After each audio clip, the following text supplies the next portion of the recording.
11월 30일 목요일 김유정의 톡톡 동해안입니다. 오늘 새벽에 많이들 놀라셨죠? 경주에서 규모 4.0의 지진이 발생했는데요.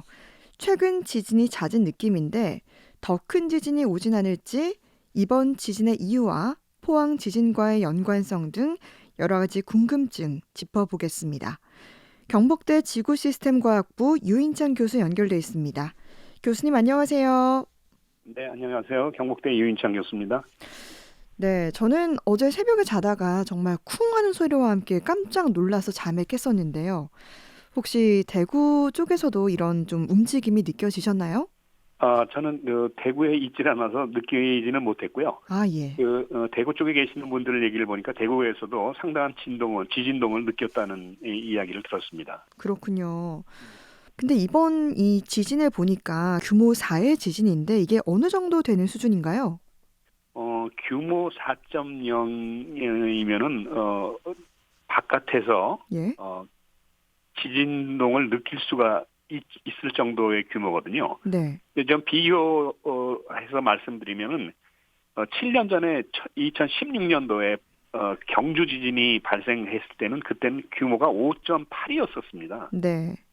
그다음에 이제 한 달 전에 경주 지진 한 달 전에 울산에서 바다에서 그 지진이 발생을 했었는데 예. 그때 규모가 5.0이었었거든요. 예. 이게 5.0 정도면은 그 건물이 흔들릴 정도예요. 규모가. 네. 그런데 이제 이번 그 경주 지진은 4.0이니까 네. 건물은 흔들리지 않더라도 집 안에 있는 네. 그 뭐 그릇이라든가 또는 창문이 깨지는 그런 정도의 규모라고 이해하시면 될 겁니다. 네. 그 영상들도 보니까 정말 많이 이렇게 흔들리는 영상들을 봤거든요. 이게 어쨌든 약한 게 아니라 좀 어느 정도 움직임이 큰 수준이잖아요. 그렇습니다. 예. 네. 그런데 이번에 이 지진 말씀하신 국내 최대 규모였던 5.8 경주 지진과 아주 가까운 곳에서 발생했다고 들었는데 이게 어떻습니까? 뭐 상당히 근접한 지역이죠. 예. 7년 전에 발생한 경주 지진은 내남면에서 발생을 했는데요. 네. 이번에 새벽에 발생한 지진은 거기서부터 뭐 한 15km 정도 떨어져 있는 네. 입천이라는 지역에서 발생을 했거든요. 네. 굉장히 가까운 거리죠. 그런데 뭐 또 경주는 원전도 있어서 좀 원전에는 뭐 무리가 없는지 이런 부분도 걱정이 되긴 합니다. 예, 지금까지는 원전은 안전하게 가동 중인 것으로 지금 보고가 되고 있거든요. 네. 아직까지 큰 문제는 없을 것으로 지금 예측을 하고 있습니다. 예. 근데 이렇게 계속해서 뭐 근접된 곳에서 지진이 발생하다 보니까 좀 큰 규모의 지진이 또 발생할 수 있지 않을까 이런 가능성 어떻게 보시나요? 가능성 있죠. 특히 우리가 포항 지진, 뭐 예. 경주 지진이 이어갖고 또 이제 이번에 또 4.0 비슷한 지역에서 또 지진이 발생을 하고 있지 않습니까? 예. 이것은 그쪽 지역에 이 단층들이 아주 잘 발달돼 있어요. 지진을 일으키는 단층들이. 네. 그래서 앞으로도 그런 단층들이 활성화가 되면은 또 지진이 발생할 가능성이 아주 높은 지역이라고 말씀드릴 수가 있겠습니다. 아, 그렇군요. 예. 사실 저 같은 경우도 오늘 새벽에 그 지진을 느끼면서 깨면서 예. 지난번에 그 트라우마가 다시 떠오르긴 하더라고요. 그러시죠. 이 경주 지진은 그러면 포항 지진과의 연관성은 없는 거죠? 그 포항 지진은 현재 그 지진이 발생한 원인을 예. 그 지열 발전소 때문에 지진이 발생했다는 것으로 지금 결론을 내린 걸로 저는 알고 있거든요. 네, 맞습니다. 그런데 이번 경주 지진은 그 근처에 이와 같은 그 지열 발전하는 데가 없습니다. 네. 그래서 이번 지진은 자연 지진으로 해석을 하는 게 맞습니다. 따라서 그 포항 지진과는 연관성이 없다고 말씀드릴 수가 있겠습니다. 네. 지난 5월에요. 동해시에서 4.5의 지진이 발생했는데 그 이후로 이번에 4.0, 4점대로는 이번이 두 번째고 또 작년에 이제 괴산에서 4점대 지진이 있었습니다. 예. 근데 최근에 좀 이런 지진들 예전에는 생각지 못했었는데 이런 지진들이 자주 일어나는 것 같이 느껴지는데 어떻게 보시나요?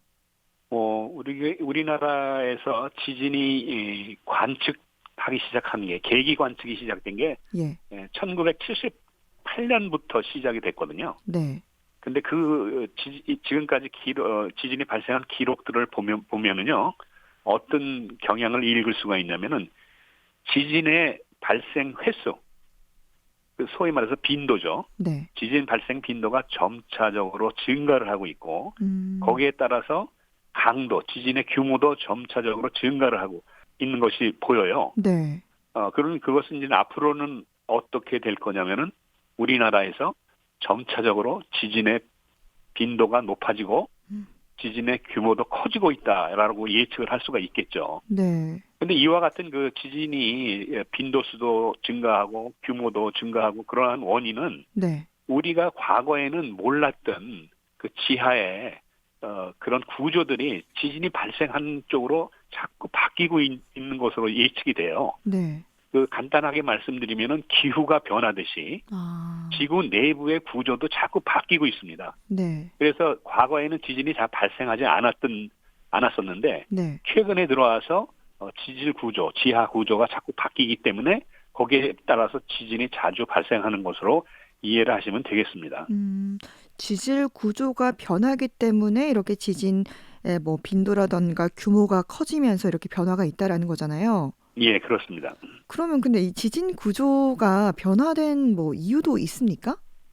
그건 뭐 우리 지하 내부가 항상 일정하게 있지는 않아요. 음. 자꾸 바뀌고 네. 있죠. 그래서 지금 현재는 지진이 자주 발생하는 그런 쪽으로 이렇게 음. 지하 구조가 지금 바뀌고 있거든요. 네. 그렇게 이해를 하시면 되겠습니다. 네. 그런데 이게 참 느낌인지는 모르겠지만 이 지진을 몇 번 경험하다 보니까 네. 지진이 새벽 시간대 좀 많이 일어나는 것 같다 이런 생각도 들더라고요. 그 지진이 발생하는 시점은 누구도 예측하기가 음. 불가능합니다. 네. 그런데 이제 우리가 이제 보통 보면은 새벽에 지진이 많이 발생한다고 이렇게 느낌이 드는 거는 네. 새벽에 지진이 발생할 경우에 피해가 크기 때문에 그렇습니다. 음. 그러나 실질적으로는 낮이고 밤이고 지진은 가리지 않습니다. 그렇죠. 예, 근데 이제 특히 이제 새벽 시간 때 사람들이 다들 잠들어 있는 시간에 지진이 발생했을 경우에는 예. 피해가 굉장히 크게 일어나죠. 네. 그래서 사람들이 그걸 기억하고 있기 때문에 우리가 느끼기에는 새벽에 자주 일어나는 것처럼 느끼지만 사실은 그렇지가 않습니다. 네, 그런 것 같아요. 예, 앞서 이 지질 구조가 변화해서 지진이 많이 발생하는 상황이 생기고 있다라고 하셨는데 그 네, 소위 그 불의 고리라고 하는 그 환태평양 지진대 있잖아요. 예, 예. 최근에 이 불의 고리에서 지진이 많이 일어나고 있나요? 어떻습니까? 실질적으로 뭐 여러 군데에서 태평양 주변에서 지진이 많이 발생하고 있죠. 예. 또 이외에도 태평양뿐만이 아니라 대륙의 내부에 또 지진이 또 자주 발생하고 있어요. 최근에 이제 네팔 지진이 그런 예가 네. 되겠죠. 그다음에 또 터키에서도 일어났던 그 지진, 그런 지진들은 환태평양 조산 지진 때하고는 관계가 없는 지역인데도 지진이 아, 발생을 하고 있죠. 예. 근데 이와 같은 것은 서로가 우리가 살고 있는 땅덩어리들이 지각이라고 하는데 그 지각이 하나로 이루어진 게 아니고 서로 여러 개의 작은 조각들로 되어 있거든요. 예. 그래서 이게 한쪽이 이렇게 밀리게 되면 또 다른 쪽에 영향을 미치게 되죠. 예. 그래서 지진이 최근에 들어서 자주 발생하게 되는 원리입니다. 그렇군요. 근데 오늘 이 지진 때문에 사실 뭐 많은 분들 놀라셨을 텐데 예, 사실은 지진이 울리고 나서 재난 예, 문자가 오잖아요. 예, 그 재난 문자가 또 크게 울리는 바람에 두 번 놀랐는데 예. 심지어 어떤 분들은 이 문자를 먼저 받고 지진을 느꼈다라고 할 정도로 재난 문자가 정말 빨리 오던데 이거는 어떤 시스템이기 때문에 이게 가능한 일인가요? 우리가 이제 지진을 느끼는 거는 지진파를 느끼기 때문에 그렇거든요. 예. 근데 지진파에는 속도가 제일 빨라서 제일 처음에 오는 지진파가 있고, 네. 그걸 갖다 P파라고 얘기를 합니다. 네. 그러니까 P파, S파가 그 다음에 오고, 그 다음에 이제 한 3, 4초 간격을 두고서 표면파가 또 옵니다. 그래서 우리가 음. 느끼는 것은 P파나 S파를 잘 못 느끼고, 아. 실질적으로는 표면파를 느끼게 되죠. 우리 사람들은. 네.